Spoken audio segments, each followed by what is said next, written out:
Total IVF का success rate क्या होता है? अगर मैं ऑल ओवर द वर्ल्ड और ऑल ओवर एज ग्रुप से बोलूँ तो 40 to 45% is the exact success rate जो है, दैट इज आईवीएफ पॉजिटिव तो आए, लेकिन उसमें से बर्थ कितने हुए, because that percentage is also very less, 30-35%।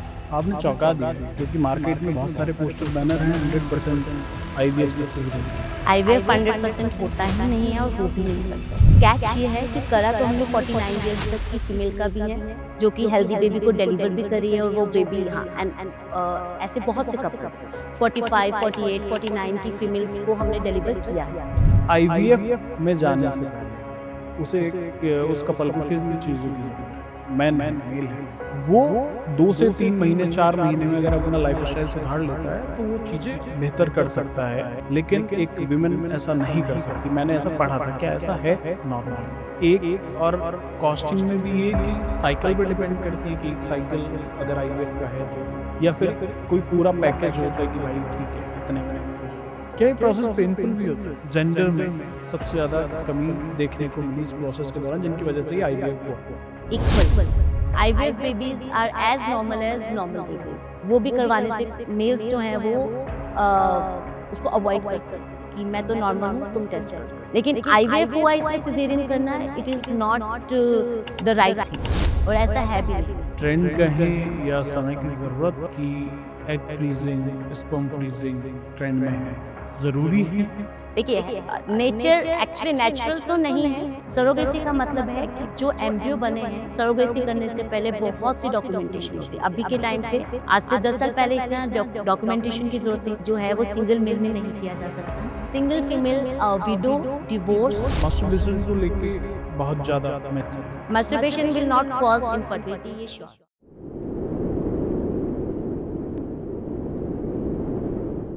आधुनिकता के इस दौर में और भागदौड़ भरी जिंदगी में इंसान कमा तो बहुत कुछ रहा है, लेकिन उस कमाने के साथ साथ खो भी बहुत कुछ रहा है। सबसे इंपॉर्टेंट जो खो रहा है वो खो रहा है अपनी हेल्थ। करियर बनाने के चक्कर में देर से शादी, देर से बेबी प्लानिंग, उसके बाद कॉम्प्लिकेशन, डॉक्टर के चक्कर, आईवीएफ, वहां तक नौबत क्यों आती है, इसी पर हम बातचीत करेंगे। हमारे साथ IVF expert doctor Amreen Singh ji हैं, जिन्हें 16 साल का अनुभव है और 5000 से ज़्यादा सक्सेस स्टोरी उन्होंने हासिल की हैं। इसी पर हम बातचीत करेंगे। बहुत बहुत स्वागत और thank you so much ma'am समय देने के लिए। आईवीएफ क्या है उस पर जाने से पहले मैं ये समझने की कोशिश करूंगा कि आईवीएफ की ज़रूरत क्यों है, कहाँ से शुरुआत हुई? जी। देखिए आजकल के टाइम पे मोस्टली इनफर्टिलिटी बहुत ज़्यादा हो रही है, और उसका मेजर कारण है लेट मैरिजेस और लाइफस्टाइल। आजकल मोस्टली कपल्स जो हैं वो आईटी या ऐसे प्रोफेशंस में हैं जिसमें उसको लेट नाइट उनकी नाइट शिफ्ट्स रहती हैं, एंड उसके साथ साथ उनका लाइफस्टाइल जिसमें कि आउटसाइड फूड, जंक फूड्स, ये सब कारण है जो कि इनफर्टिलिटी को आजकल ज़्यादा बढ़ावा दे रहे हैं, और प्लस लेट मैरिजेस। तो अगर हम लाइफस्टाइल की ही बात करें, अभी अभी जो इस तरह आईवीएफ वाले जो मामले हैं, पहले के मुकाबले, यानी कि जो हमारे मदर फादर रहे हैं, उनके मुकाबले ये जो कॉम्प्लिकेशंस हैं ये अब ज़्यादा हैं।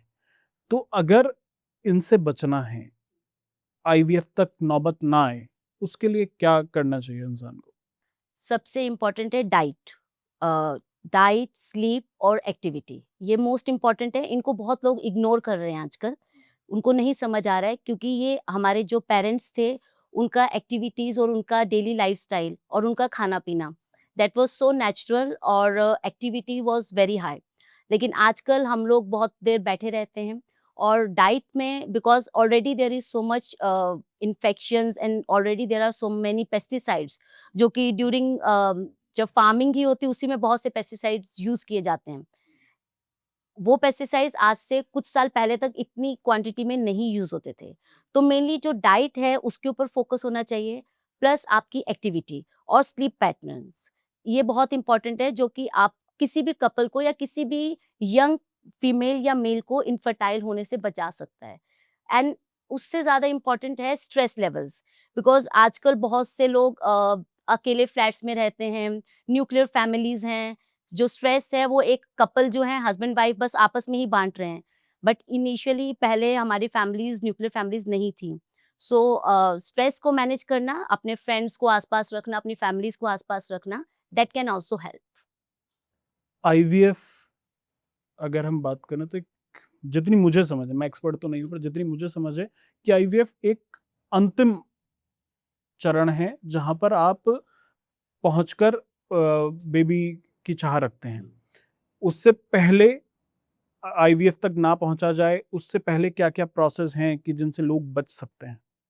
प्रोसेस ट्रीटमेंट में तो बहुत सारे हैं, लेकिन सबसे पहले किसी भी कपल को ये समझना है कि उनको राइट टाइम समझना है कि उनको प्रेग्नेंट कब होना है। राइट टाइम मतलब कि जो एज ग्रुप है, जैसे कि 25 से 30 इयर्स जो है, वो एक राइट टाइम है किसी भी कपल के लिए प्रेगनेंसी प्लान करने के लिए। तो अगर कोई भी कपल ये सोच रहा है कि मुझे इन फ्यूचर प्रेग्नेंट होना है, तो 25 टू 30 इयर्स एक राइट टाइम है। और इसमें बहुत कॉम्प्लिकेशंस जो हैं वो नहीं आती है। लाइक आप अगर कोई भी कपल प्रेग्नेंट होने जाता है, और नेचुरल साइकिल में जो कि हमारी रिसर्च भी कहती है कि 7 टू 8% चांसेस है किसी के भी नेचुरल साइकिल में प्रेग्नेंट होने के। बट जैसे-जैसे ये एज बढ़ती जाएगी, जैसे 30 से अबव होता है, तो ये चांसेस 3%, 2%, 1% तक पहुँच जाते हैं। तो सबसे पहले तो कपल्स को राइट टाइम पता होना चाहिए कि मुझे कब प्रेग्नेंट होना है, और अगर वो टाइम क्रॉस हो रहा है, तो उनका नेक्स्ट स्टेप होना चाहिए कि उनको एक इन्फर्टिलिटी स्पेशलिस्ट या एक कम से कम एक गायनेकोलॉजिस्ट को मिलना चाहिए।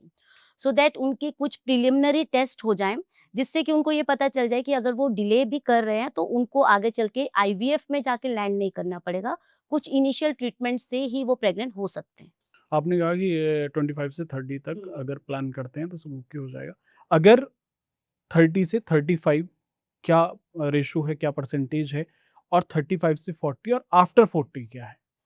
देखिए, with every 5 years percentage to get pregnant कम होता जाता है। 30 से 35 फिर भी हम एवरेज मानते हैं कि जिसमें कपल्स कंसीव कर जाते हैं, कॉम्प्लिकेशंस आती हैं पर 30 टू 40%। अबव 35 आप 50% टाइम्स पेशेंट जो है वो कंसीव नहीं कर पाते हैं, और आप अगर अबव 40 जाते हैं तो सिर्फ 10% चांस होते हैं कि कोई नेचुरली कंसीव कर पाए। ट्रीटमेंट से भी अगर हम उनका आईयूआई भी करते हैं, आईवीएफ भी करते हैं, तो अबव 40 चांसेस बहुत कम हो जाते हैं। ड्यूरिंग काउंसलिंग भी हम पेशेंट्स को बताते हैं, और उसका मेजर रीज़न रहता है कि एग क्वालिटी कम हो जाती है, तो उसमें हम कोई भी ट्रीटमेंट कर लें, तो उसमें परसेंटेज ऑफ सक्सेस बहुत कम रहता है। अब बताइए कि आईवीएफ का प्रोसेस क्या है? कैसे इसे एग्ज़ीक्यूट किया जाता है? देखिए, आईवीएफ को प्रोसेस करने के लिए कोई भी कपल जो है उसको हम एक साइकिल में बुलाते हैं। उनकी कुछ प्री इन्वेस्टिगेशंस करते हैं। प्री इन्वेस्टिगेशंस में हमें पता चलता है कि फीमेल हार्मोन्स कैसे हैं, मेल हार्मोन्स कैसे हैं, और अगर सब इन्वेस्टिगेशंस नॉर्मल है तो उनको नेक्स्ट साइकिल में हम बुलाते हैं, जो कि डे 2 ऑफ मेंस्ट्रुअल साइकिल पे स्टार्ट किया जाता है।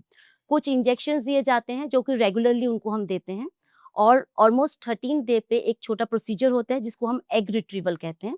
उसमें हम अंडर एनेस्थीसिया पेशेंट के एग्स रिमूव करते हैं, और हस्बैंड का स्पर्म लिया जाते हैं, उनको फर्टिलाइज़ करते हैं लैब के अंदर, और उससे एम्ब्रियोज़ बनते हैं।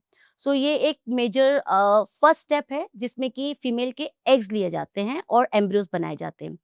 नेक्स्ट प्रोसेस होता है जिसमें एम्ब्रियो ट्रांसफ़र किया जाता है, जो कि अगेन जिसमें कि फीमेल की स्कैन्स की जाती हैं, उनकी एंडोमेट्रियम लाइनिंग मतलब कि यूट्रस की एक लाइनिंग को चेक किया जाता है, और उसके बाद एम्ब्रियो ट्रांसफ़र किया जाता है। ओके, ये जो पूरा प्रोसेस है, ये कितने टाइम का होता है? देखिए, अगर इसमें 2 तरीके के होते हैं एम्ब्रियो ट्रांसफर्स, फ्रेश और एक होता है frozen embryo. Fresh embryo transfer अगर करते हैं तो ऑलमोस्ट 1 मंथ का ट्रीटमेंट आप समझिए, जिसमें कि पहले कुछ 11 डेज़ पेशेंट को इंजेक्शंस दिए जाते हैं, फिर एक प्रोसीजर करते हैं जिसमें कि एग रिमूव करते हैं, एंड देन आफ्टर 5 डेज़ उसमें हम एम्ब्रियो ट्रांसफर कर देते हैं, और नेक्स्ट 12 डेज़ में रिज़ल्ट आता है। लेकिन अगर ये फ्रोज़न एम्ब्रियो ट्रांसफर, लाइक कुछ केसेस होते हैं, मेजर केसेस होते हैं जिसमें कि हम फ्रेश एम्ब्रियो ट्रांसफर नहीं करते हैं। कुछ फीमेल में कोई प्रॉब्लम है, कोई सिस्ट है या कुछ पॉलिप है, कोई भी ऐसी वजह है जब हम फ्रेश एम्ब्रियो ट्रांसफर नहीं कर सकते, तो ऐसे केसेस में हम फ्रोज़न एम्ब्रियो ट्रांसफर करते हैं।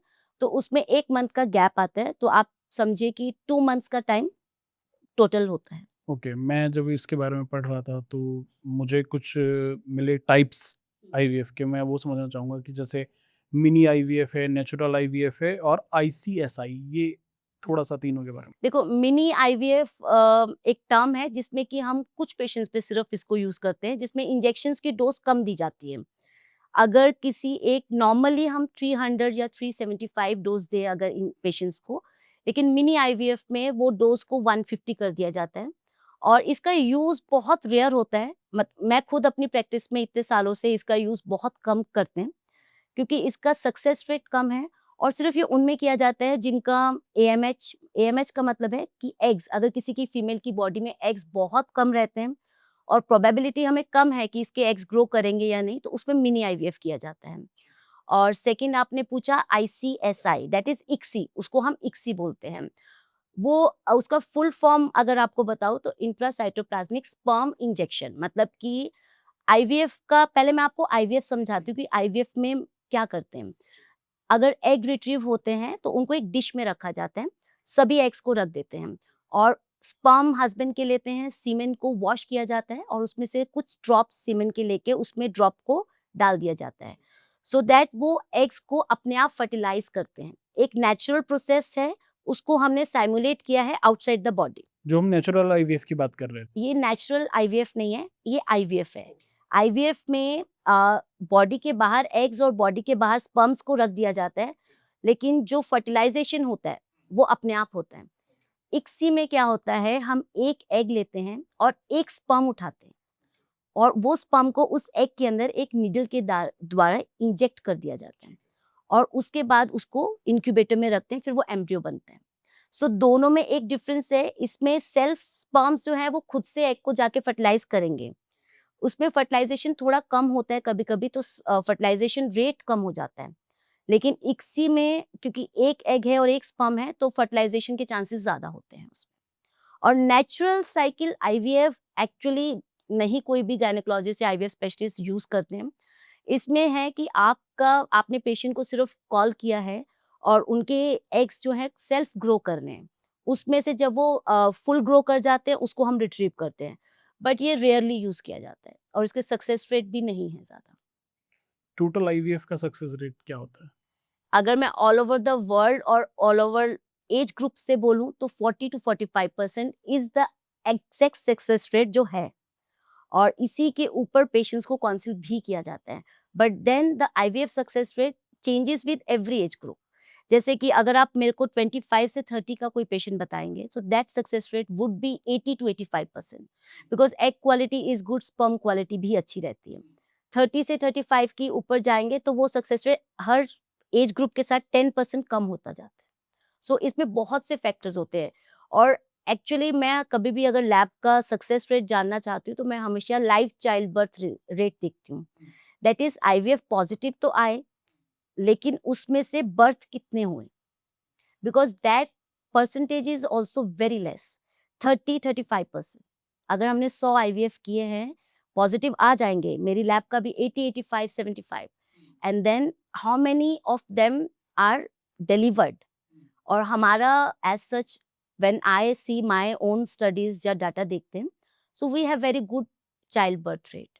लेकिन जब भी कोई लैब में बात करी जाती है कि आईवीएफ सक्सेस रेट क्या है, आई थिंक इस टर्म में बात करनी चाहिए कि चाइल्ड बर्थ रेट कितना है। आपने चौंका दिया है क्योंकि मार्केट में बहुत सारे पोस्टर बैनर हैं 100% आईवीएफ सक्सेस रेट के। आईवीएफ 100% होता ही नहीं है और हो भी नहीं सकते हैं। एक लक हो सकता है किसी लैब का, जैसे हमारे भी एक साल में एक मंथ होगा जिसमें 100% पॉजिटिव रिजल्ट आएगा आईवीएफ का, लेकिन 100% IVF success rate is myth या एक लोगों को बस बताया जाता है बताया जा रहा है कि just to gain the number of patients, but it is not true, it can not be true क्योंकि इट इज अ साइंस। आप देखिए, आप एग्स को ओवरी से बाहर निकाल रहे हैं, आप स्पर्म्स को बॉडी से बाहर निकाल रहे हैं, सो इट्स अ प्रोसेस जो कि आपको 100% तो सक्सेस रेट दे ही नहीं सकता। मिनिमम एज की हमने नॉर्मली बात कर ली कि ठीक है 25 से 30 नेचुरल प्रोसेस में हो सकता है। अगर कोई आईवीएफ के थ्रू आता है, मैक्सिमम मतलब आप इतने टाइम से हैं, मैक्सिमम किस एज में आईवीएफ करा है कि सक्सेस रेट आया हो? देखिए, इससे पहले मैं बताती हूँ जो लीगली अलाउड है maximum age, that is legal matter में पूछ लिया। यस। सो लीगली 23 इयर्स से 50 इयर्स तक फीमेल्स में अलाउड है, 55 इयर्स तक मेल्स में अलाउड है। और इसमें अब कैच ये है कि करा तो हमने 49 इयर्स तक की फीमेल का भी है, जो कि हेल्दी बेबी को डिलीवर भी करी है और वो बेबी, हाँ, एंड ऐसे बहुत से कपल्स 45, 48, 49 की फीमेल्स को हमने डिलीवर किया है। लेकिन उसमें क्वेश्चन ये आता है कि उसमें फीमेल्स के एग्स, बिकॉज़ फीमेल की बॉडी के साथ-साथ एजिंग के साथ-साथ उनकी बॉडी में एग्स खत्म हो जाते हैं। सो नाउ आईवीएफ पॉजिटिव आना या आईवीएफ करना और डिलीवर होना, that is one different thing. But उसका सोर्स क्या है? तो सोर्स ऐसे केसेस में डोनर एग से रहता है, जब एज ज़्यादा हो जाती है। सक्सेस रेट किस पे डिपेंड करता है? लैब पे डिपेंड करता है, मैन पे, वुमेन पे? बहुत सारे फैक्टर्स पे, सभी पे। आप पेशेंट फैक्टर्स से लेके लैब फैक्टर्स और देन डॉक्टर्स के skill, and fourth is luck. So बहुत से फैक्टर्स है, जैसे कि आपका लैब कैसा है, आपकी लैब की एनवायरनमेंट कैसा है, वहाँ मीडिया कैसा यूज़ किया जा रहा है, आपके एम्ब्रियोलॉजिस्ट कैसे हैं, उसके स्किल्स इनफ है कि नहीं, और प्लस डॉक्टर्स कैसे कर रहे हैं, आप एम्ब्रियो ट्रांसफ़र कैसे कर रहे हैं, आपने एग पिकअप कैसे किया है, कोई कॉम्प्लिकेशन तो नहीं आई है। क्योंकि आईवीएफ में बहुत सी चीज़ें हाइड की जा सकती हैं, तो वो ज़ाहिर नहीं होती, बट उसके सबसे मेजर फैक्टर है पेशेंट, और उसमें पेशेंट में सबसे मेजर फैक्टर है एज ऑफ द पेशेंट। सो जब भी कोई फीमेल आते हैं या कपल आते हैं, उनमें सबसे पहले एज देखी जाती है उनकी, and then only we comment की सक्सेस रेट कितना होगा। अच्छा, अगर जैसे कोई आईवीएफ प्लान कर रहा है, वो कंसल्ट भी कर रहा है, तो उसे किन तैयारियों की करने की ज़रूरत है? मतलब मेनली कि घर पे जैसे हमने ये जो अच्छे लाइफ़स्टाइल है, हेल्दी लाइफ़स्टाइल की बात करी है, ये नॉर्मली भी है। लेकिन आईवीएफ में जाने से पहले उसे उस कपल को किन चीज़ों की ज़रूरत है? सी, अगेन वही कि आपको अपना लाइफस्टाइल तो चेंज करना पड़ेगा। यूजुअली क्या होता है, एग साइकिल और स्पर्म साइकिल 3 मंथ्स 2 मंथ्स का रहता है। सो अगर आप 2 या 3 मंथ्स तक कोई भी कपल आईवीएफ ट्रीटमेंट के लिए जा रहा है और उससे पहले 2 टू 3 मंथ्स के लिए वो अपना लाइफस्टाइल चेंज करते हैं, अपनी हैबिट्स चेंज करते हैं, और उसके अलावा जो मेडिसिन्स डॉक्टर ने दी हैं उसको ले रहे हैं। मोस्ट ऑफ द कपल्स कभी-कभी मिस कर जाते हैं कि ठीक है आईवीएफ तो होना है, अभी मेडिसिन्स क्या लेके करेंगे। बट आपका खुद का lifestyle, sleep cycle and then medicines, इन तीनों चीज़ों की प्रिपरेशन आपको पहले से करनी चाहिए। मैंने कहीं पे पढ़ा था, तो ये था कि जो मैन है, मेल है, वो 2 से 3 महीने, 4 महीने में अगर अपना लाइफ़स्टाइल सुधार लेता है, तो वो चीज़ें बेहतर कर सकता है। लेकिन एक वुमेन ऐसा नहीं कर सकती। मैंने ऐसा पढ़ा था, क्या ऐसा है? एग्ज़ैक्टली ऐसा तो नहीं है। मेल्स का इज़ ट्रू, बिकॉज़ 3 मंथ्स, आप स्पर्म साइकिल जो रहता है वो 3 मंथ्स का रहता है।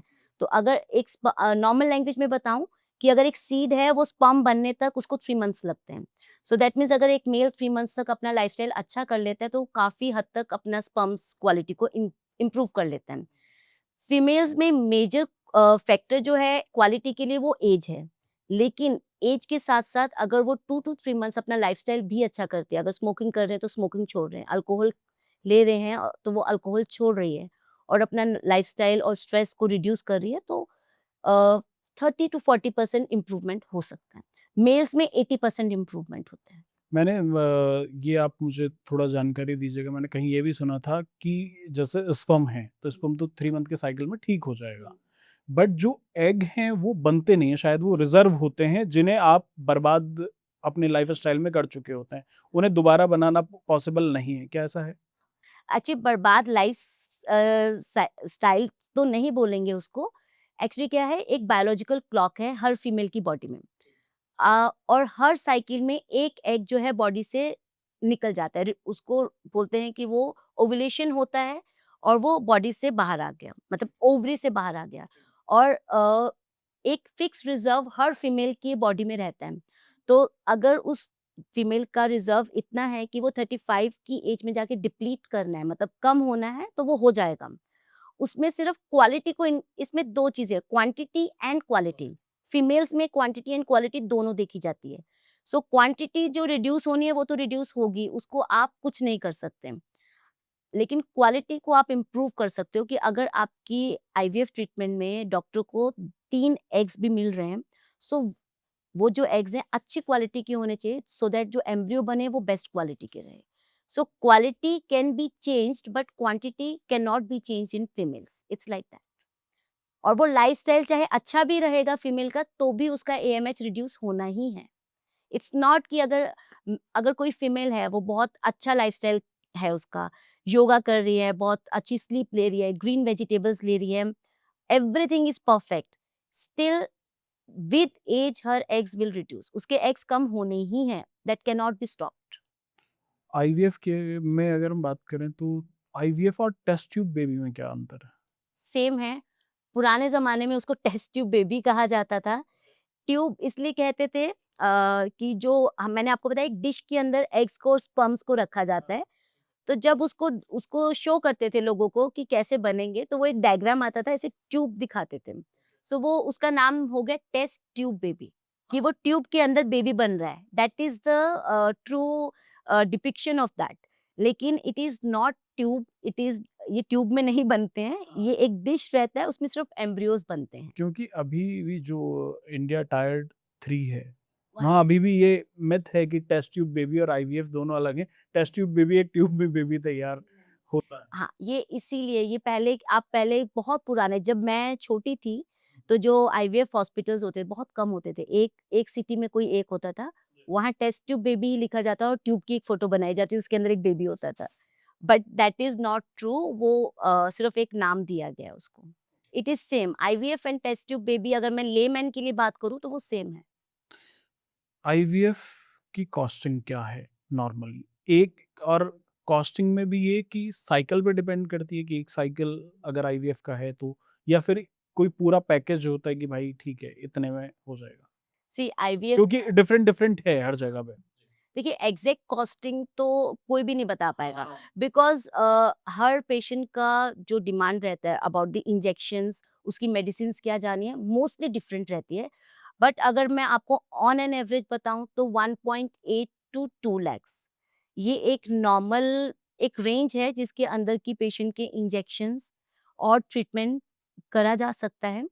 और अगर इससे ऊपर जाता है पैकेज, तो दैट मीन्स कि उस पेशेंट के इंजेक्शंस की डोजेस ज़्यादा लग रही हैं, या कुछ मेडिसिन उसको एक्स्ट्रा दी जा रही ये एक साइकिल की कॉस्ट है। है, अप्रॉक्सीमेटली 1 साइकिल। हाँ, मतलब देखिए 1 साइकिल का मतलब है पेशेंट के एग्स निकाले गए, एम्ब्रियो बनाए गए और एम्ब्रियो ट्रांसफ़र किया गया। और अगर ऑन एन एवरेज बताऊँ तो 45 50 55% पेशेंट फर्स्ट साइकिल में कंसीव कर जाते हैं। सो उनको सेकंड साइकिल की ज़रूरत ही नहीं है। और अगर उनके एम्ब्रियोज़ हमारे पास प्रिज़र्व्ड हैं और उनका फर्स्ट आईवीएफ फेल हो गया, तो सेकंड के लिए पूरा साइकिल नहीं किया जाता है, तो वो एम्ब्रियोज़ को यूटिलाइज़ किया जाता है। ओके, तो वो कॉस्टिंग वहाँ डिपेंड करेगी। वहाँ डिपेंड करेगी, वो सिर्फ़ एक एम्ब्रियो ट्रांसफ़र की कॉस्टिंग होगी। किसी पेशेंट में एग की क्वांटिटी बहुत कम है, उसके एग्स रिट्रीव कर रहे हैं और उनका सिर्फ़ एक ही साइकिल हो पाया और उसमें रिज़ल्ट नहीं आया, और उनको अब हमें सेकंड साइकिल करना है जिसमें कि फिर से एग बनाने हैं और फिर से रिट्रीव करना है, सो वो एक कंप्लीट सेकंड साइकिल हो जाता है। क्या आईवीएफ के कुछ साइड इफेक्ट्स भी हैं? ये हर पेशेंट मुझसे पूछता है, और मैं मेरा खुद का जब आईवीएफ हुआ था तो मैंने भी बहुत इसके बारे में पढ़ा था। अच्छा। लेकिन देखिए यूजुअली मैं पेशेंट को बोलती हूँ, जैसे हम कॉम्बिफ्लेम भी एक टैबलेट लेते हैं, तो उसके भी एक रिटन साइड इफेक्ट्स होते हैं, हेडेक या कुछ होगा। ठीक है। लेकिन आईवीएफ की जो मेडिसिन्स रहती हैं, उनके कुछ साइड इफेक्ट्स हैं, जैसे कि स्मॉल टर्म, पेशेंट को कुछ ब्लोटिंग हो सकता है, हार्मोनल चेंजेस की वजह से इरिटेबिलिटी हो सकती है।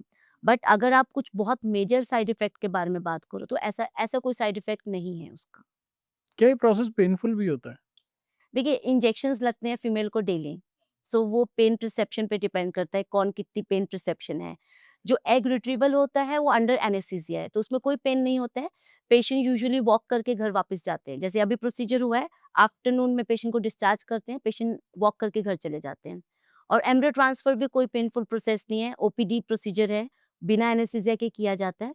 So as such it is not a painful process. Okay.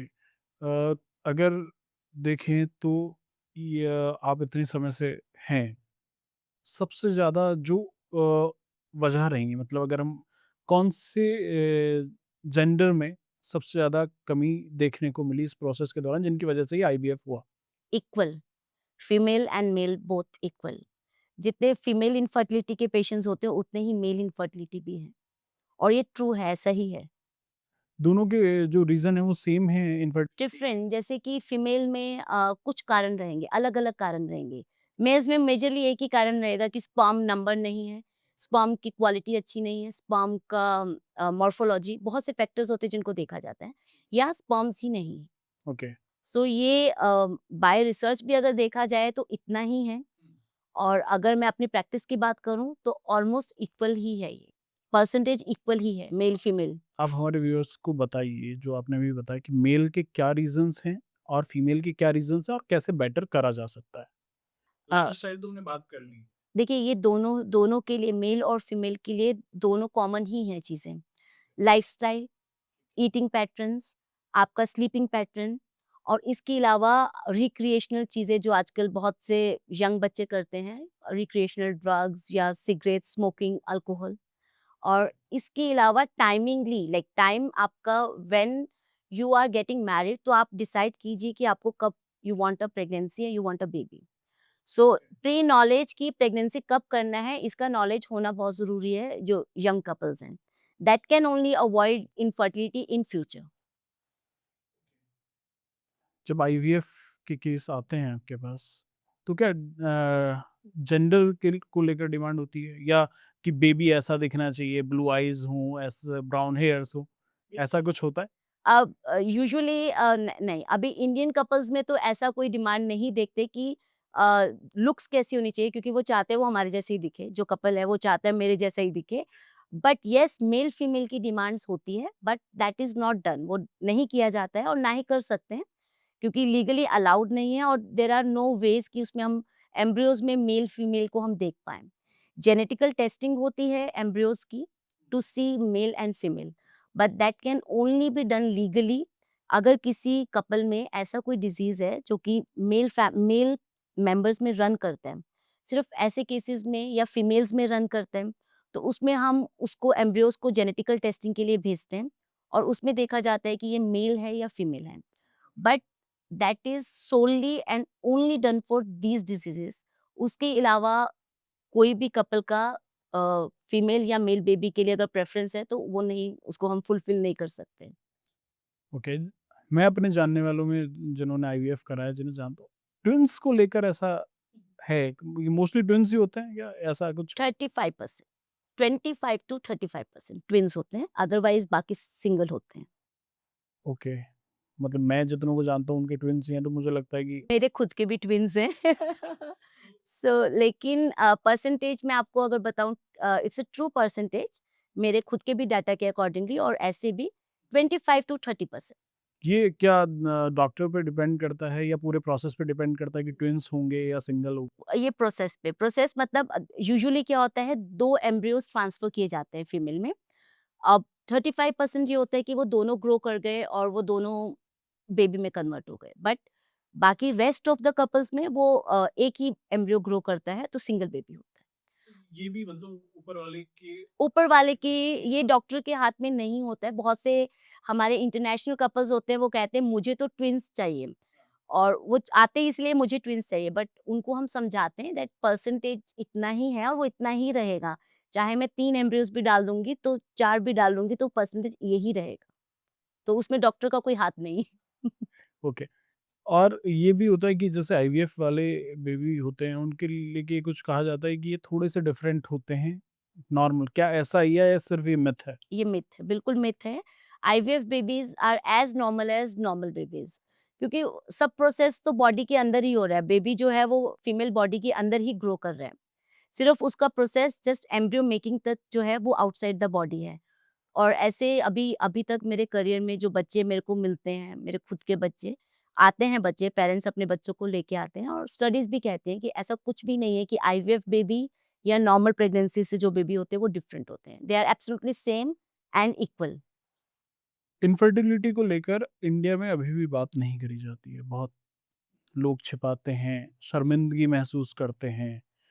क्या ऐसा आज जब आप लोग केस फेस करते हैं, तो ऐसा होता है कि एक नेगेटिव जजमेंट के साथ अगर आ रहे हैं लोग? मोस्टली ऐसे होते हैं। यहाँ पे मुझे ये कम देखने को मिल रहा है, क्योंकि यहाँ पे कपल्स मोस्टली अकेले रह रहे हैं।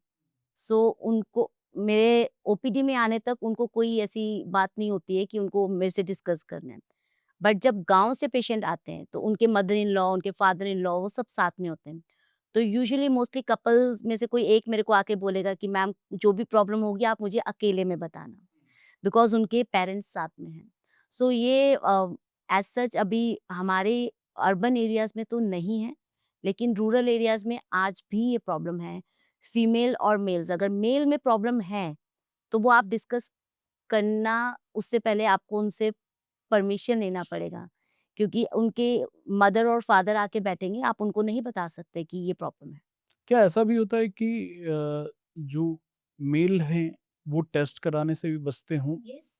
बहुत सी बार ऐसे होता है, इवन अभी यहाँ भी, अगर मैं नोएडा एक्सटेंशन की बात करूँ, फीमेल्स के 3-3 4-4 साल तक बहुत से टेस्ट करवाए जाते हैं कि ये प्रेगनेंसी नहीं हो रही है। उसमें से मेल का एक सीमेन एनालिसिस जो एक बहुत बेसिक टेस्ट है, वो भी करवाने से मेल्स जो हैं वो अ, उसको अवॉइड करते हैं कि मैं तो नॉर्मल हूँ, तुम टेस्ट करवाओ। तो ये ये मानसिकता है कि हर जगह पे है। मर्द नॉर्मल है, यस। कैसे इसे वो करा जाए? क्योंकि मतलब ये समाज की अगर हम बात करें तो समाज में ये धारणा भी बनानी ज़रूरी है कि अगर इस तरह की कोई बीमारी है तो दूसरी बीमारियों की तरह है। वैसी धारणा नहीं बन रही है। उसके लिए मतलब एक मैसेज। ये तो अवेयरनेस पॉडकास्ट जो आप कर रहे हैं या हम लोग कर सकते हैं, कुछ भी अवेयरनेस कैंप्स कर सकते हैं, लेकिन यूजुअली मैंने बहुत सालों से देख रही हूँ, इस मेंटालिटी को चेंज करना थोड़ा डिफिकल्ट है, but may be with time change हो जाए। लेकिन इसमें पेशेंट्स जब आते हैं तो उनको मैं समझाती हूँ कि ये कोई बीमारी नहीं है आपको, it is just one problem जिसको कि सॉल्व किया जा सकता है। तो इसमें आपको घबराने की या आपको शर्माने की कोई ज़रूरत नहीं है। अगर प्रॉब्लम है तो उसका सॉल्यूशन भी है आपके पास। ओके, क्या कुछ ऐसा है कि जैसे आईवीएफ का प्रोसीजर हो गया है, ठीक है, सक्सेस है। उसके बाद इन फ्यूचर के लिए किस तरह के प्रिकॉशंस, कुछ ऐसा specific during pregnancy after pregnancy? नहीं, आफ्टर प्रेगनेंसी कुछ नहीं। जैसे पेशेंट प्रेग्नेंट हो जाता है ना, that is as normal as any normal female. कोई नॉर्मल फीमेल जैसे प्रेग्नेंट हो जाती है और आईवीएफ फीमेल प्रेग्नेंट होगी, वो सब प्रोसेस सेम चलता है। सिर्फ़ आईवीएफ फीमेल्स में जिनका आईवीएफ किया जाता है, उनको कुछ एक्स्ट्रा मेडिकेशन दिया जाता है कुछ महीने तक, but pregnancy, delivery everything is normal. और एक और मिथ रहता है कि आईवीएफ जो डिलीवरीज़ हैं वो सिज़ेरियन ही होगी, तो ऐसा भी नहीं है, अच्छा। बिल्कुल भी नहीं है। आप प्रेग्नेंट हो गए हैं, जब आपके 9 मंथ्स होते हैं, तो ये आपके डॉक्टर पे डिपेंड करता है। अगर कोई रिस्क फैक्टर है, तो वो सिज़ेरियन करेंगे। लेकिन आईवीएफ हुआ इसलिए सिज़ेरियन करना है, it is not the right thing, और ऐसा है भी नहीं। नॉर्मल डिलीवरी से भी होगा, तो वो बेबी ठीक होगा। एक नया ट्रेंड कहें या समय की ज़रूरत कि egg freezing, sperm freezing trend में है, ज़रूरी है या एक बन गया है कि भाई मतलब मैं इसे अगर एक दूसरे नज़रिए से देखूँ तो मैं ये कहूँ कि आप प्रकृति के साथ थोड़ा तो खिलवाड़ कर रहे हैं। देखिए नेचर एक्चुअली नेचुरल तो नहीं है, बट जो कपल्स कुछ फीमेल्स जैसे हमारे पास आते हैं फीमेल्स, है ना? मेल्स नहीं आते, कम आते हैं। मेल्स बहुत रेयर होंगे, फीमेल्स आती हैं, जो अभी जॉब कर रही हैं। उनको अभी मैरिज करने में टाइम है, 35, उनका प्लान है कि मुझे 40 इयर्स में प्रेग्नेंट होना है। सो ऐसे लोगों को मैं कहूँगी आप एग फ्रीज़ करवाइए। बट अगर आप अभी 24 इयर्स के हैं, आपका प्लान है कि मैं 30 इयर्स में शादी कर लूँगी, I will get pregnant, then there is no need to do that. See समय की ज़रूरत तो नहीं कहूँगी और ट्रेंड की वजह से आप करवाइए ये भी नहीं कहूँगी।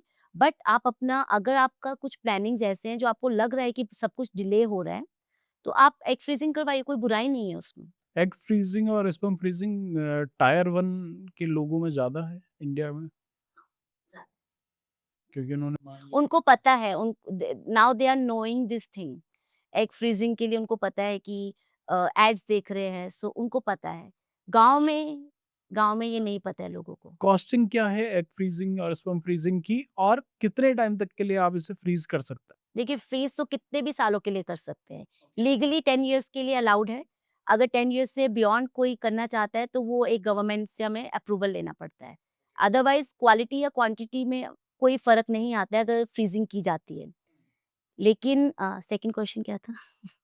Costing. Costing. Egg freezing almost 1.5 1.6 में एक साइकिल हो जाता है एक फीमेल का। एक फीमेल का उसके साथ 1 ईयर फ्रीजिंग रहती है। एंड देन उसके बाद कुछ-कुछ पेशेंट्स को कुछ कॉस्टिंग होती है जो पेशेंट को एक्सप्लेन की जाती है। Sperm freezing is very cheap, because sperm freezing में कुछ मेडिसिन नहीं देनी है पेशेंट को, कोई प्रोसीजर नहीं है, they just have to give the sample और उसको फ्रीज किया जाता है। So almost 10,000 rupees for 1 year रहता है, एंड देन उसके बाद वो एवरी ईयर जितने साल तक उनको करवाना है तो उसके अकॉर्डिंगली वो चार्जेस किए जाते हैं। But sperm freezing is very cheap. कोई भी करा सकता है, इसलिए सभी मोस्टली जो सोच रहे हैं थोड़ा सा भी वो करा ही लेते हैं। ठीक है, आईवीएफ में आप इतने समय से हैं, टेक्नोलॉजी में क्या चेंज आया है? बहुत सा चीज जैसे मतलब टेक्नोलॉजी में इसमें जो मशीन्स यूज़ की जाती हैं, जैसे कि जो आपको मैंने इक्सी बताया, जो निडल होती है और जिससे स्पर्म को इंजेक्ट किया जाता है, उन्हीं मशीन्स में बहुत से चेंजेस हैं। एग फ्रीजिंग अभी पिछले 8-10 साल से ज़्यादा ट्रेंड में या ज़्यादा सक्सेसफुल हुआ है। जब हम आज से अगर 15-20 ईयर्स पहले की बात करें, तो एग फ्रीजिंग या एम्ब्रियो फ्रीजिंग टेक्निक्स जो थी वो इतनी अच्छी नहीं थी। तो डॉक्टर्स जो थे वो फ्रेश एम्ब्रियो ट्रांसफर करना प्रेफर करते थे। उस टाइम पे सक्सेस रेट सिर्फ 30%, 25 to 30% कोट किया जाता था। लेकिन अब भी क्योंकि फ्रीजिंग टेक्निक अच्छी हो गई है, टेक्नोलॉजी अच्छी है, उसकी वजह से सक्सेस रेट पहले से 15-20% ज़्यादा है। तो चीज़ तो है। चेंज हुआ है काफ़ी। एक मैं टेस्ट ट्यूब बेबी के साथ एक क्वेश्चन मुझे पूछना था, पूछ लेता हूँ। आईवीएफ और सैरोगेसी, डिफरेंस या आईवीएफ का ही पार्ट है सैरोगेसी कुछ केसेस के लिए? देखिए, आईवीएफ के बाद सरोगेसी होती है। सरोगेसी का मतलब है कि जो एम्ब्रियो बने हैं, वो हम मदर को ट्रांसफर नहीं कर रहे, हम किसी एक फीमेल को ट्रांसफर कर रहे हैं, जो female apart from that mother है। आईवीएफ में वो एम्ब्रियो ट्रांसफर उस मदर में किया जाता है, जो कपल है, उसी मदर में वो करते हैं। बट कुछ कारण जिसकी वजह से उस मदर को हम प्रेग्नेंट नहीं कर सकते, जैसे कि वो अगर मेंटली सिक है, उनका यूट्रस इतना अच्छा नहीं है जिसमें कि प्रेगनेंसी हो सकती है, या कुछ ऐसी हेल्थ डिजीजेज हैं जिसकी वजह से उनको प्रेग्नेंट नहीं कर सकते। तो ऐसे केसेस में सरोगेट के अंदर वो एम्ब्रियो ट्रांसफर किया जाता है। तो आईवीएफ पहले होता है, मतलब आईवीएफ मतलब एम्ब्रियो बना लेना। उस एम्ब्रियो को कहाँ ट्रांसफर कर रहे हैं, अगर सरोगेट में कर रहे हैं, मतलब किसी और फीमेल में कर रहे हैं, तो दैट इज सरोगेसी। सरोगेट आदमी जो कपल है वो अपनी मर्ज़ी से चूज़ कर सकता है या क्लिनिक प्रोवाइड कराता है? देखिए, जो न्यू लॉ है उसमें बहुत से प्रोविजंस हैं कि सरोगेट मदर जो है वो कपल जो है वो लेके आते हैं, और वो उनकी कोई नोन या कोई रिलेटिव होनी चाहिए, और वो अपनी मर्जी से वो सरोगेसी करने के लिए रेडी हो रही है। So this is a new law. उसमें भी फिर डॉक्यूमेंटेशन होती होगी क्योंकि लास्ट में वो बेबी के लिए लॉट्स ऑफ डॉक्यूमेंटेशन, सरोगेसी करने से पहले बहुत सी डॉक्यूमेंटेशन होती है। अभी के टाइम पे, आज से 10 साल पहले इतना डॉक्यूमेंटेशन की ज़रूरत नहीं थी, बट अभी 3 ईयर से जो रूल है, उसके अकॉर्डिंगली सरोगेट की आपको सरोगेसी करना है, उसी से स्टार्ट होता है कि आपको क्यों करना है। तो वो मैजिस्ट्रेट के सामने उसके पूरे पेपर्स सबमिट होते हैं, डॉक्टर के पेपर सबमिट होते हैं, एंड देन उस सरोगेट के पेपर सबमिट होंगे, उस सरोगेट की इंश्योरेंस की जाती है। उसका 1 ईयर टू 2 ईयर का इंश्योरेंस रहता है। तो ये सब फॉर्मेलिटीज़ अभी रहती हैं इसमें सरोगेट इंडिया में कितना परसेंटेज में अगर हम बात करें तो कितना परसेंट सरोगेसी? हाँ, 10-15%। ओके। और क्या सिंगल पेरेंट्स के लिए सरोगेसी अलाउ है? सिंगल फीमेल में अलाउड है, सिंगल मेल में नहीं अलाउड है। सिंगल मेल में आईवीएफ भी अलाउड नहीं है। मतलब अगर कोई मेल जा रहा है और वो कह रहा है कि मुझे आईवीएफ करवाना है और आप करिए, लेकिन वो हम नहीं कर सकते। बट जैसे ये करण जौहर वाले केस हैं, वो बिफोर द रूल है वो। ओके, ये रूल ये अभी रूल अभी 2019 दिसंबर में आए हैं। सो तब से ये है कि आईवीएफ जो है वो सिंगल मेल में नहीं किया जा सकता। सिंगल फीमेल विडो, डिवोर्स्ड या सिंगल वो कर सकती। डबल स्टैंडर्ड है फिर इसी से लेके क्योंकि क्योंकि अगर मैं मतलब थोड़ा सा टॉपिक से इधर हो रहे हैं, अगर हम इंडियन लॉ की बात करें तो आप एक तरफ जब डाइवोर्स होता है तो आप एलुमनी बांध रहे होते हैं आपकी भाई आपको इस खर्च के लिए इस बच्चे के लिए करना पड़ेगा, और दूसरी तरफ आप आईवीएफ या सरोगेसी अलाउ नहीं कर रहे हैं मेल को कि फीमेल के लिए तो इसके ऊपर बहुत से आर्गुमेंट्स हुए थे, बहुत पिटिशंस भी गई हैं। तो जो उसमें उन्होंने समराइज़ किया है, जो शायद मैं भी एग्री करती हूँ थोड़ा-सा उसके साथ। उनका कहना है कि how a male, single male, how that male will take care of the baby. So that is a major thing. That is a one thing क्योंकि they are not considering a family कि उस male की family भी है या उसका grandmother, grandfather या mother father, they are considering a male और एक तरफ female. So that was the one reason जो कि जब ये पेटिशंस और जब ये आर्ग्यूमेंट्स हुए थे तो उसमें उन्होंने दिया था। अब rest is the part of discussion again. Okay, एक ये भी है कि जो फिजिकल इंटीमेसी है इसमें, उस फिजिकल इंटीमेसी में इमोशनली आप हैं, उसका इम्पैक्ट होता है, नहीं होता है? और एक इसमें सवाल ये भी है, जब मैं रिसर्च कर रहा था, कि जो समय के साथ अगर इंटरेस्ट वाली जो बात होती है कि इंटरेस्ट अगर कम हो रहा है, तो क्या उसका भी असर प्रेगनेंसी पे पड़ता है? सी इंटीमेसी या emotional part that is different, लेकिन इसमें देर इज, अगर टेक्निकल लैंग्वेज में बात की जाए तो इट इज जस्ट कि sperms should go in the body of female. So उसमें कोई इमोशनल या उसमें कोई इंटरेस्ट की बात नहीं है। तो that is a technical part कि अगर any couple is doing a intercourse, so sperms जो है बॉडी फीमेल की बॉडी में जा रहे हैं, that is end of everything. So उसमें there is no role of emotions या डिजायर ऑफ द फीमेल और अ मेल। ओके, एक ये कि आईवीएफ में जेनेटिक डिसऑर्डर के चांसेस कितने होते हैं? जो न्यू रिसर्च आई हैं उसमें पाया गया है कि कुछ 1% ऐसे अनकॉमन जेनेटिकल डिजीजेस हैं जो हो सकते हैं, जो कि स्टिल अंडर रिसर्च है। और इसके अलावा एज सच कोई ऐसी बीमारियां नहीं है जो कि आईवीएफ बेबीज में हो सकती है। ठीक है। एक ये जो मिथ भी है, और मैं आपसे इसलिए समझने की कोशिश करूँ, मास्टरबेशन को लेके बहुत ज़्यादा मिथ है।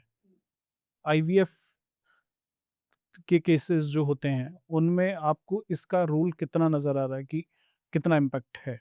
सी एज सच मेडिकली अगर मैं बात करूं तो एज सच कोई रोल नहीं है उसका, बिकॉज आईवीएफ में we need only semen sample of the male, और फीमेल के हमें एग्स बनाने हैं। उसमें पर्सनली लाइफ में पेशेंट क्या कर रहे हैं, कपल क्या कर रहे हैं, majorly about the masturbation. So there is no big role in that. Masturbation will not cause infertility, ये श्योर। ओके। अगर स्पर्म का काउंट कम है किसी पेरेंट का, और वो आईवीएफ करा लेता है, उसके बाद जो उनका बेबी होगा, क्या चांसेस होंगे कि उसका उसके अंदर भी उस तरह के डिसऑर्डर? ये पैटर्नल, हाँ, ये अभी रिसेंट स्टडीज आई हैं कि अगर मेल जो है, फादर में अगर सीमेन में कुछ प्रॉब्लम्स रहती हैं तो वो मेल में हो सकती हैं, बट कुछ percentage, come percentage, it's not very common या बहुत हाई परसेंटेज नहीं है, बट ये रिसर्च अभी रिसेंटली ही ये रिसर्चेज आई हैं। ओके। हमने अभी जब बात की थी, ये मेल को अलाउ नहीं है, फीमेल को है सिंगल पेरेंट्स के लिए। एलजीबीटीक्यू के लिए क्या रूल है इंडिया? सेम उन्हें अलाउ है? फीमेल, सी एल, ये ओपनली तो इंडिया में ये कोई डिस्क्लोज कर भी नहीं रहा है या करेंगे भी नहीं, बट अगर वो in the court they are not considered in this category, they are considered female and males, है ना, इनके लिए अलग से there is no provision of any law, but when they go to the court then they are considered a male and a female. वहां पे उनको categorize नहीं करते, तो female is allowed but males are not allowed again. So it is a disadvantage for the male. Okay. जो एक last में ये कि कोई एडवाइस जो आप हमारे दर्शकों को देना चाहती हूँ, इसकी थोड़ा-सा डिटेल में मैं इसलिए कह रहा हूँ कि अगर किसी को मान लीजिए जैसे होता क्या है कि अगर कोई 2 महीने 3 महीने से ट्राई कर रहा है, तो उसे ये टेंशन हो जाती है कि भाई कुछ समस्या है। तो क्या 2-3 महीने का प्रोसेस इनफ है प्रेगनेंसी के लिए? और अगर इनफ है तो फिर उन्हें आगे क्या करना चाहिए? नेचुरली ट्राई कर रहे हैं, आप हाँ, पूछ रहे हैं। हाँ। देखिए नेचुरली अगर कपल यंग है 25 टू 35 या 30 इयर्स तक के हैं, minimum 5 to 6 months are enough, not 3 months, 3 months नहीं, 5 से 6 महीने। 6 महीने में अगर नहीं कंसीव कर पा रहे हैं then there is a need कि वो आगे डॉक्टर के पास जाए, कुछ बेसिक टेस्ट जो डॉक्टर एडवाइस करे वो करे। लेकिन अगर वो कपल 35 ईयर्स से अबव हैं, 35 to 40 ईयर्स, और उनको मिनिमम 3-4 months हो गए ट्राई करते हुए, so then immediately they should go to the doctor. चलते-चलते कुछ केसेस अगर आप बिना नाम और बिना आइडेंटिटी के डिस्कस करना चाहें, कि कुछ इमोशनल टच, कुछ ऐसा कि जो आपके दिमाग में, ज़हन में रह गया हो कि हाँ, एक वो केस था जिन चैलेंज थे आपके लिए या उन कपल्स के लिए चैलेंज थे? बहुत से केसेस ऐसे होते हैं, ऑलमोस्ट हर आईवीएफ जो पेशेंट रहता है या केस रहता है वो चैलेंजिंग ही होते हैं, और उनकी भी इमोशनल जर्नी के साथ हम भी जुड़ जाते हैं। और लेकिन ऐसे में कुछ एक एक पेशेंट है, उनके जेनेटिकल डिजीज है उनकी फैमिली में एक, तो वो मेल और फीमेल दोनों में है। सो उनके जब वो मेरे पास आए थे तो उनको 4 प्रेग्नेंसीज़ ऑलरेडी हो चुकी थी नेचुरल, और उनके जो बेबीज़ थे वो 1 year, 1 and a half year होते, तो वो जो जेनेटिकल डिसऑर्डर था वो उसमें प्रेज़ेंट करता था। तो जॉन्डिस होना और बेबी एक्सपायर कर जाते थे। तो उनके 4 बेबीज़ ऐसे ही एक्सपायर कर चुके थे विद दोज़ डिसीज़ेज़। तो वो फिर हमारे पास आए थे and they showed the trust. फिर उनका हमने बहुत इलैबोरेटेड टेस्ट हुए उनके, और उसके बाद उनकी जेनेटिकल टेस्टिंग हुई। जेनेटिकल टेस्टिंग में जो नॉर्मल एम्ब्रियोज़ आए थे, वो उनके ट्रांसफ़र किए गए, एंड देन उनकी फीमेल्स हुई, 2 बेटियाँ हुई उनकी, अभी बिल्कुल अच्छी हैं। और उसमें इमोशनल सबसे ज़्यादा ये था कि उनकी जो ग्रैंडमदर थी, वो ऑलवेज़ मेरे पास, जैसे आप इंडियन सिनेरियो सबको पता है कि मेल चाहिए, तो she used to tell me मुझे आप मेल बेबी चाहिए। लेकिन जब वो दोनों फीमेल्स हुई, इवन देन वो जो ग्रैंडमदर थी बहुत खुशी से हमारे पास आई, और उसके लिए हमें भी बहुत हैप्पीनेस हुआ कि बिकॉज़ 4 बेबीज़ को लॉस करना, और वो भी 1.5 साल, 2 साल की, सब female babies, so that was very emotional for them also और हमारे लिए। आपके इसी केस से मेरा जुड़ा सवाल ये है कि आपने कहा कि 4 प्रेगनेंसी के बाद आईवीएफ के लिए आए। अब मेरा सवाल ये है कि आईवीएफ के बाद क्या नॉर्मल प्रेगनेंसी के लिए लोग जा सकते हैं हो या सकता है। अगर आपका फैक्टर ऐसा है जिसमें कि आईवीएफ एग्ज़ैक्ट रीज़न नहीं है, मतलब कि जैसे कि कुछ कारण होते हैं जिसमें हम आईवीएफ करते हैं, जैसे इनका जेनेटिकल कारण था। तो अगर ये फ्यूचर में आईवीएफ के बाद नेचुरल चाहेंगे तो ये प्रेग्नेंट तो हो सकते हैं, बट वो बेबी कितना नॉर्मल होगा ये नहीं पता। और अगर कोई कपल है जिनका हमने फर्स्ट आईवीएफ किया due to some reasons, but उनके बाकी सब फैक्टर्स नॉर्मल हैं, तो वो सेकंड प्रेगनेंसी नेचुरली या विदाउट आईवीएफ हो सकते हैं प्रेग्नेंट। चलिए, थैंक यू सो मच समय देने के लिए। और अगर आपके इससे संबंधित कोई भी सवाल हैं, कोई भी प्रश्न है, अगर आपको लग रहा है कि आप किसी उलझन में हैं इस तरह की और आपको क्लियर नहीं है, तो आप हमें कमेंट करके ज़रूर बताइएगा। हम कोशिश करेंगे कि मैम से आपके सवालों के जवाब ले सकें और आप जुड़े रहिए हमारे साथ, चैनल को सब्सक्राइब करिए। धन्यवाद। नमस्कार। Thank you.